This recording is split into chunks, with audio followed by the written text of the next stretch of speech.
Hey, so I was watching, I'm scrolling through whatever, and I seen this article.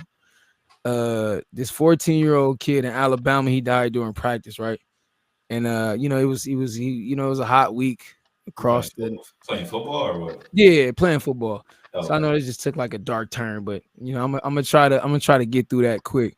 Like I said, rest in peace to that young man. Lost his life at practice. 14 years old, freshman, playing football.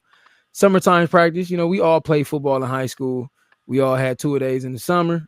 We know how hot it get. You know what I'm saying, and we know how the coaches get, especially during like Hell Week or whatever. Mm-hmm. Um, Hawk was a coach before. I coached before. Cuzzo coached baseball.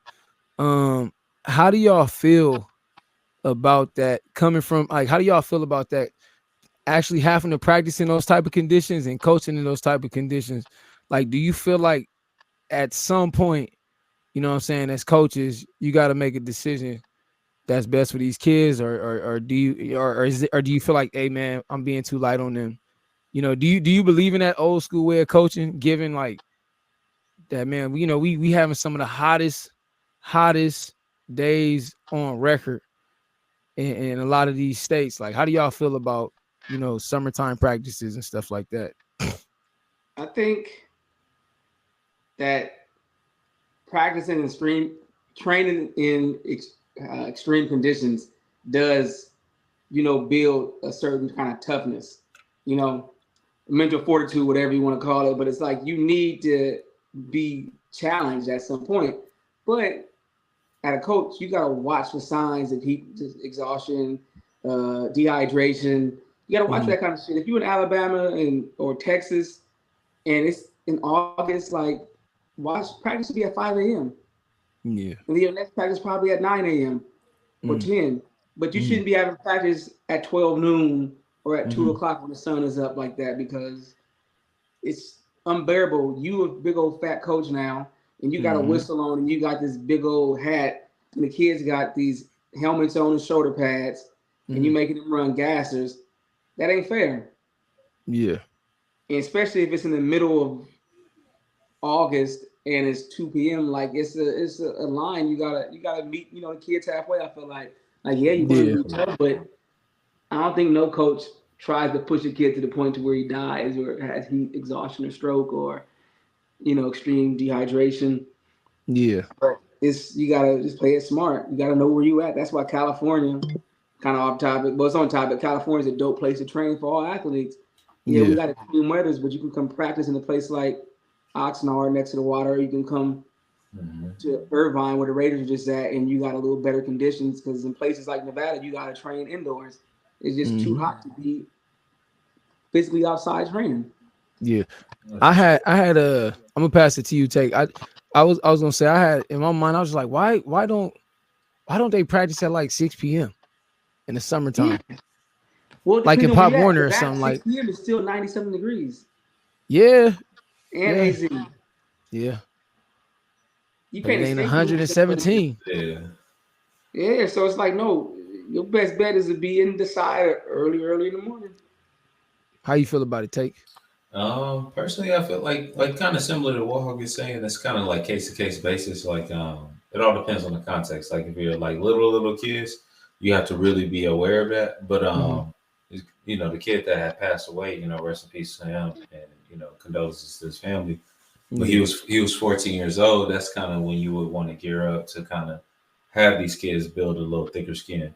So Yeah. ultimately, I think it's all on context. Like, say if he was 14, whether he was playing Pop Warner or I would assume he was probably playing high school football.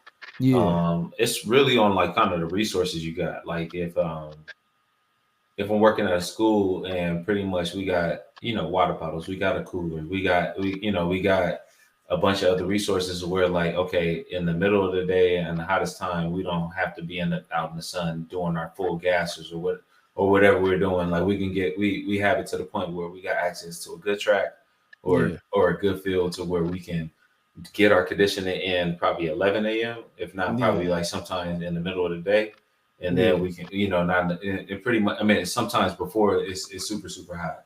But if I'm coaching a team that, okay, we don't have access to water bottles, and we don't have access to a cooler, it's like you can't really put the kids under those kind of conditions if you don't have the resources to keep them hydrated and keep them, keep them with the right nutrients. Like Yeah. the kids are going to have, unfortunately fall in kind of those situations. And I think some coaches they like kind of resonate like, oh, what we went through was this, but it's like you always gotta kind of get with the times, I would assume. Yeah. You was gonna say something, Birdman? I saw you. Yeah, like I was talking to Jason today, and he was talking about his son, how he eat. Yeah. And I'm like, a lot of these kids aren't prepared before practice or the night before, drinking enough fluids, and then they come out there and you got to do this 2-hour practice. You're not even hydrated the night before, and you expect these kids to properly train and they're not hydrated. Like hydration is the number one thing. Like you have to have fluids. You need the electrolytes. You need the sodium in your system. Like, and you in a place where it's humid, it's hot, 100% humidity is hot, and you sweating all that shit out. Yeah. Like we see it, I feel like more often than they used to see it back in the day with kids dying playing football. The diet's not the same. They drink energy drinks, Monsters, Red Bulls, and Celsius, and all kind of stuff. Like this all plays into a part. Like they not eating the same exact food that our dads ate in the 70s. Yeah. I feel like what? No, I'm sorry. Oh, you good? You good, sir? Yeah. No. I was gonna say I feel like a lot of times coaches kind of get caught up in living like vicariously through they athletes. You see guys, you like, oh yeah, that's gonna be my receiver. Oh yeah, that's gonna be this. That's gonna be that. We're gonna do this. We're gonna do that with them. And sometimes they get so caught up in like winning that they look past like you say, all of the essentials and all of the things that make up. You talk about a formula. It's not like you just open a bottle of this and you just pour it in there and fill it all the way up to the top. You got to come up with a formula for whatever it is that you're trying to accomplish.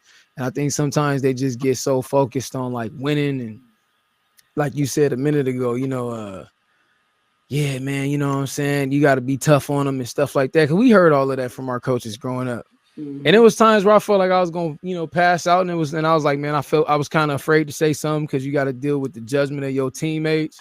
You got to deal with the coaches telling you, man, stop. You could do it. And I get it, man. It's their job to motivate you and inspire you and push you. But at the same time, like, having kids now, and even, I know, even though you don't have kids, you around kids enough to know, like, when a kid is in pain or a kid actually needs some assistance, even if it's the kid that do it all the time, it's like, you know what I'm saying? At some points, you gotta be a responsible adult.